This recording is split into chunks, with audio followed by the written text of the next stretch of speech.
Dear 6th class, कैसे हैं आप सब।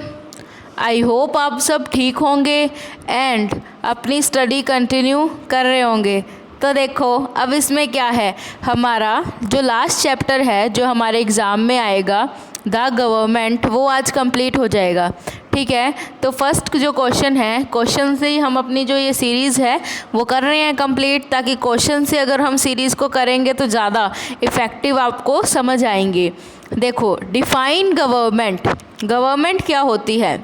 The government is either an individual or group of persons who are entrusted with the responsibility of controlling and managing the affairs of a country or state। मतलब government क्या है, या तो एक इंडिविजुअल हो सकता है गवर्नमेंट में, या फिर ग्रुप हो सकता है किनका, पर्सन्स का, जो क्या करते हैं, हमारी जो कंट्री है या फिर स्टेट है उसे क्या करते हैं, कंट्रोल करते हैं। बात क्लियर हुई। नेक्स्ट क्वेश्चन में मूव करते हैं हम लोग। Right any two essential functions of the government, यानी कि हमें गवर्नमेंट के 2 फंक्शंस बताने हैं। Then the 2 essential functions of the government are providing safety and security to its citizens, यानी कि हमें क्या प्रोवाइड करवाती है हमारी गवर्नमेंट, हमारी सरकार सेफ्टी प्रोवाइड करवाती है और हमें सुरक्षित भी रखती है। एक्सटर्नल यानी कि बाहर इंटरनेशनल जो लोग होते हैं जो हमारे खिलाफ होते हैं उनसे भी, और इंटरनल यानी कि अगर स्टेट वगैरह में भी कोई लड़ाई झगड़ा है वो भी कौन सॉल्व करती हैं, हमारी गवर्नमेंट। मेंटेनिंग तो करती है, यानी कि लॉ एंड ऑर्डर कौन बनाती है, गवर्नमेंट। बात क्लियर हुई। अब हम मूव करते हैं नेक्स्ट क्वेश्चन पे। Why are the laws necessary for any country, क्यों जो नियम है, जो लॉ है, जो कानून है वो कंट्री के लिए ज़रूरी है या फिर नेसेसरी हैं। तो laws are necessary for a country, laws जो हैं नेसेसरी हैं कंट्री के लिए।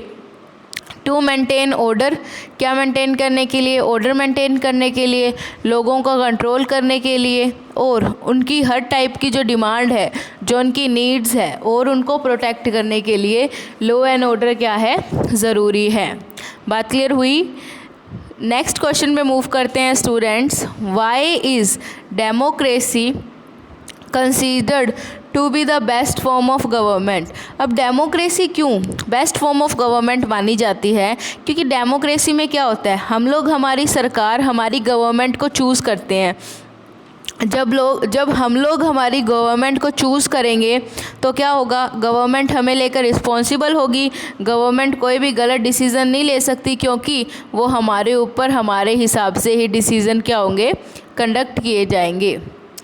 नेक्स्ट है, देखो स्टूडेंट्स, डिफाइन अपार्थिड। अपार्थिड क्या है, द पॉलिसी ऑफ डिस्क्रिमिनेशन, मतलब एक पॉलिसी क्या करने के लिए, भेदभाव करने के लिए, किन के बीच में, ब्लैक्स के बीच में, and the whites of the South Africa, यानी कि एक तो जो काले लोग थे साउथ अफ्रीका के और एक कौन थे, गोरे लोग। इनमें क्या करते थे, जो गवर्नमेंट जो लोग हैं वहाँ के भेदभाव करते थे, डिस्क्रिमिनेशन करते थे। इस पॉलिसी को क्या बोला जाता है, अपार्थिड बोला जाता है।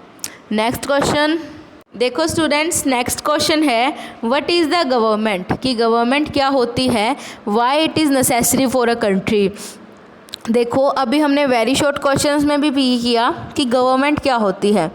गवर्नमेंट या तो एक इंडिविजुअल हो सकता है या फिर ग्रुप ऑफ पर्सन्स हो सकती है, जो क्या करती है, रिस्पॉन्सिबिलिटी लेती है, क्या करती है, हमें कंट्रोल करती है, हमारी स्टेट्स को कंट्रोल करती है, हमें मैनेज करती है हमारी स्टेट को। गवर्नमेंट जो होती है, हर कंट्री क्या करती है, उसकी कुछ नीड्स होती हैं, उसकी गवर्नमेंट पूरी करती है। अब गवर्नमेंट क्या करती है, अपने सिटीजन्स को बेसिक नीड्स प्रोवाइड करवाती है, और गवर्नमेंट उनको सिक्योरिटी भी देती है। और अगर किसी पर्सन्स के बीच में कोई लड़ाई झगड़ा है, कोई वॉर की कंडीशन है, तो वो भी कौन सॉल्व करती है, गवर्नमेंट।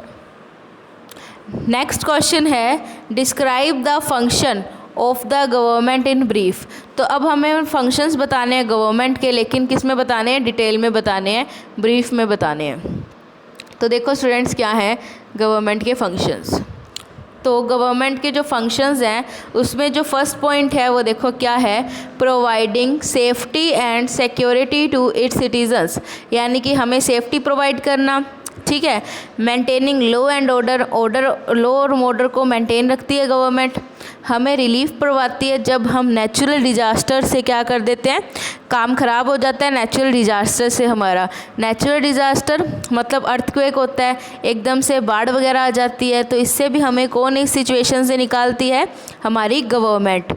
नेक्स्ट है ensuring all round development of the country, हमारी कंट्री का ऑल राउंड डेवलपमेंट, हमारी कंट्री का डेवलपमेंट भी कौन करती है, गवर्नमेंट।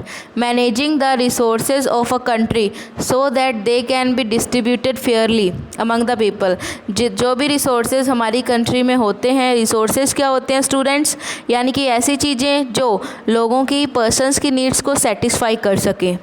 बात क्लियर हुई। और अब गवर्नमेंट क्या करती है, ऐसी ऐसी चीज़ें बनाती है, ऐसे प्रोग्राम्स बनाती है जिसके थ्रू क्या हो, हमारे लोगों का क्या हो सके, भला हो सके।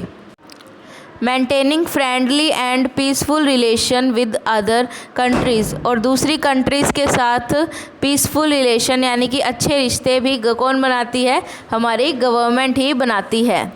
नेक्स्ट है how does democratic system work in India.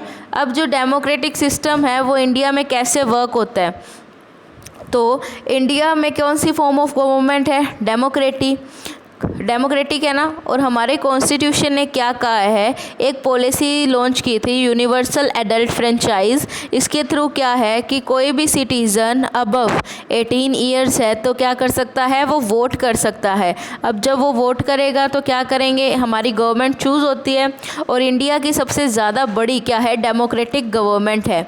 हमारे इंडिया में क्या होता है, हर 5 ईयर्स बाद इलेक्शन होते हैं सेंट्रल लेवल पर और स्टेट लेवल पर, ठीक है, जहां हम लोग क्या करते हैं, हमारी गवर्नमेंट को चूज़ करते हैं, ठीक है। नेक्स्ट है, अब देख इसके बाद क्या है, अपने फोर्थ क्वेश्चन पे थे हम लोग। फोर्थ क्वेश्चन क्या है, ठीक है, फोर्थ क्वेश्चन है write a brief note on the suffragette movement. अब सफ्रेज मूवमेंट है क्या, सफ्रेज मूवमेंट थी मतलब राइट टू वोट, यानी कि हर पर्सन के पास क्या होना चाहिए, वोट करने का राइट होना चाहिए, ठीक है। क्या होना चाहिए, हमारे पास वोट करने का राइट होना चाहिए। Today suffrage is the right taken from granted. अब क्या है, लगभग हर किसी के पास क्या है, वोट करने का अधिकार नहीं है, यानी कि क्या है, कई जैसे जो कंट्रीज़ हैं उनमें वोट करने का जो राइट है सबको नहीं दिया जाता। जैसे सिर्फ मेल होते हैं ना, जो वो ही क्या कर सकते हैं, राइट टू वोट है उनके पास, यानी कि जो मेल हैं जो अबव 18 ईयर हैं सिर्फ वो ही वोट कर सकते हैं, जो दूसरी कंट्रीज़ की वुमेन्स हैं वो वोट नहीं कर सकती। तो ये जो सफ्रेज मूवमेंट थी इसे चलाया गया था ताकि हर किसी को राइट टू वोट का जो फ्रीडम है वो मिल सके। ये मूवमेंट कब स्टार्ट हुई थी, सफ्रेज मूवमेंट ये स्टार्ट हुई थी 1848 में। किसने की थी, यूएसए में की गई थी, ठीक है। इस चैप्टर का जो हमारा लास्ट चैप्टर है उसका लास्ट क्वेश्चन देखिए स्टूडेंट्स क्या है, describe the anti apartheid movement in brief. हम एंटी अपार्थिड जो मूवमेंट है ना इसे एक्सप्लेन करते हैं। तो in white ruled South Africa में वाइट लोगों का रूल चलता था। बिटवीन 1948 से लेकर 1994 तक जो नॉन वाइट पीपल थे उनको अलाउ नहीं था क्या करना, दूसरे रीजन्स में रहना जहां वाइट लोग, गोरे लोग रहते थे। दे वर डेनाइड बेसिक ह्यूमन राइट्स, उनको जो बेसिक ह्यूमन राइट्स हैं वो भी नहीं दिए जाते थे। उनको कैसे ट्रीट किया जाता था, एक अनटचेबल्स की तरह, यानी कि अगर कोई प्योर इंसान उन्हें छू लेगा तो क्या हो जाएगा, वो अपवित्र हो जाएगा। ये होती थी अनटचेबिलिटी। अब ये जो पॉलिसी है ये किसके अगेंस्ट बनाई गई थी, ब्लैक्स के अगेंस्ट। कहाँ बनाई गई थी, साउथ अफ्रीका में, ठीक है। तो एंटी अपार्थिड मूवमेंट चलाया गया जिसमें क्या थे, जो ब्लैक्स थे साउथ अफ्रीका के, उन्होंने क्या किया, उनके साथ जो ये डिस्क्रिमिनेशन हो रहा है, गोरों और कालों में जो ये भेदभाव हो रहा है उसे इन्होंने रोकना था। ये मूवमेंट किसके द्वारा चलाया गया था, नेल्सन मंडेला के द्वारा, ठीक है। बात क्लियर हुई। तो स्टूडेंट ये आपका था चैप्टर नंबर 3 द गवर्नमेंट या फिर व्हाट इज़ गवर्नमेंट, ठीक, आपका सिलेबस जो था वो कंप्लीट होता है। आज आप इस चैप्टर को अच्छे से समझ लेना, कल मैं आपको इनका PDF सेंड कर दूंगी। वैसे भी ये जो आपके चैप्टर है, 3rd चैप्टर है, ऑल इन वन गाइड में आपको इसके क्वेश्चन आंसर मिल ही जाएंगे। ठीक है students, thank you and have a nice day.